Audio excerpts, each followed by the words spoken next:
If you've had a haircut in Brisbane in the last 20 years, the chances are it was at one of Jimmy Rod's stores. Today, I had the pleasure of sitting down with the man, the myth, the legend himself, Jimmy from Jimmy Rod's, to film this episode of Meet the Entrepreneurs.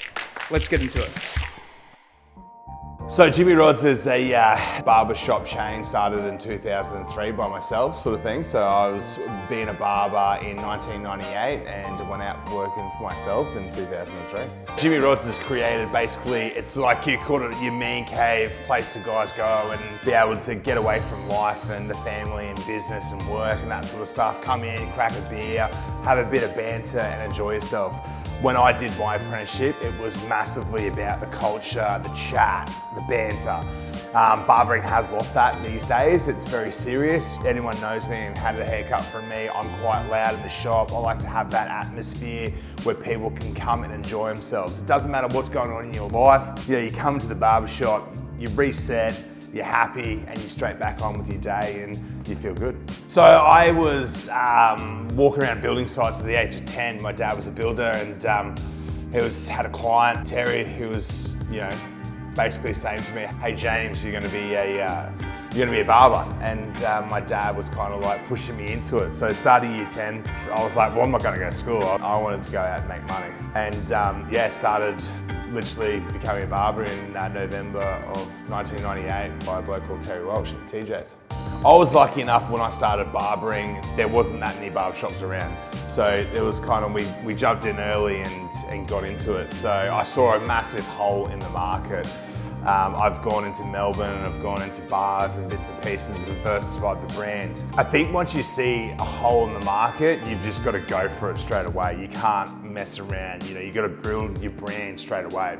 With us, it's like I was lucky enough to just fall into barbering, everything kind of well. It was a lot of hard work. Like I stood behind the chair for 10 hours a day, cutting hair. I'd do 40 plus haircuts a day, every day. That grind's got me to open more shops and taking over. I've done a lot in the industry. I went to my first shop was 2003.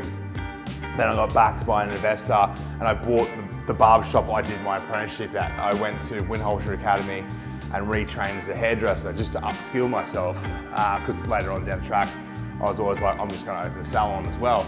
And now we've got another brand called Jessica James. Right now, there's a hole in hairdressing. The education and training in hairdressing needs to be lifted. And if we could do what we did with Jimmy Rod's, with Jessica James, I think that'll be another big brand as well within years to come. The challenges that I have faced throughout my career, like I've had more than 30 stores now. I've always thought having a business partner was my path, and I've had a few now, and kind of now it's like, I don't have to, I can do this myself. Other challenges I've had is diversifying. We went to Melbourne, that was unfortunate with COVID came, that hit it.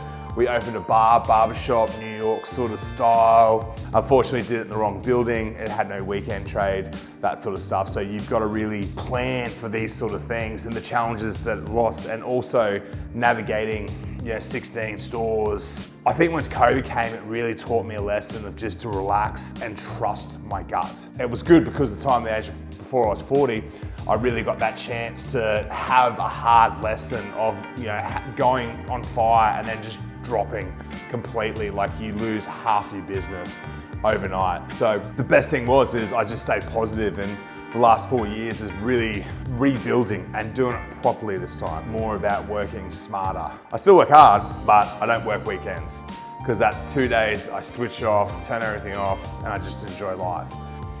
Do I have any dark days? Yes, I've had dark years. It's, you know what I mean? Like I think the biggest thing is getting up and just resetting. Tomorrow's always a new day. If you just jump in, have a shower, freshen up, hit a walk, do some exercise.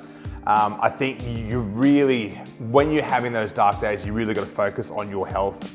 When it comes to business mentors, I really never had anyone, I wish I did, because now I want to be a mentor for my guys. But yeah, no, I really wish I did have the mentors to bounce off, because it's very hard to kind of understand what direction when you're having those dark days and you need someone to lean on. So As I said, my dad's kind of my best mate. So when it comes to inventing and having a bad day mentor, it's just usually hey mate, how you going? You know what I mean? So, because he's gonna bring me out of my funk. My advice for anyone that's starting their business is write down what your goals are.